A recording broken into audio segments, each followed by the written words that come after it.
We're witnessing another weak start for US stock indices today. Want to know more? Keep watching. Hello, I'm David and this is Trading Today. Yes, we've got another bit of a sell-off today across US stock indices.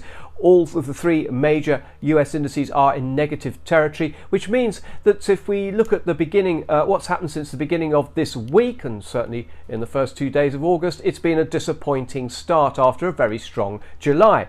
Looking at the S&P, we poked our noses above 4,600. Well, we just got to under 4,600 this week. We were above 4,600 for a short time last week. We're now trading down around 45.50. We have been down to 45.28 this morning.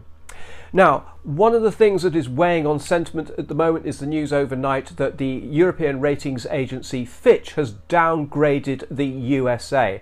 It's concerned not just about a deterioration in governance, but also is looking ahead and expects fiscal matters to deteriorate over the next 3 years. And certainly the scrap over raising the debt ceiling is one of the things that played into that decision. Now, earnings season is still going on amongst the big stocks that we're hearing from today. Remember, there's about 160 S&P constituents reporting this week.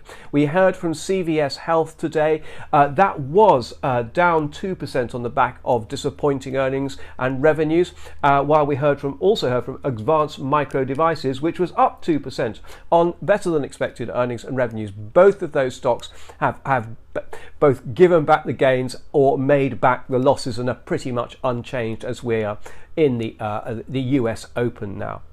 Now, other things, just to have a look at how the earnings season is playing out so far. Now, the figures from FactSet suggest that 82% of the S&P 500 constituents which have reported so far have beaten analysts' predictions. So that's good news. We've also had a bit of positive forward guidance from notable stocks, so that's good news as well. Tomorrow, remember, we're going to hear from Amazon and Apple. Now on Friday we're going to hear from non-farm payrolls. As a precursor to that, today we had the private ADP payroll numbers. Now it was quite a decent result. In fact, these came in at plus 324,000 on an expected gain of 191,000. However, that was down from the 497,000 that we got last month. As far as non-farm payrolls are concerned, we were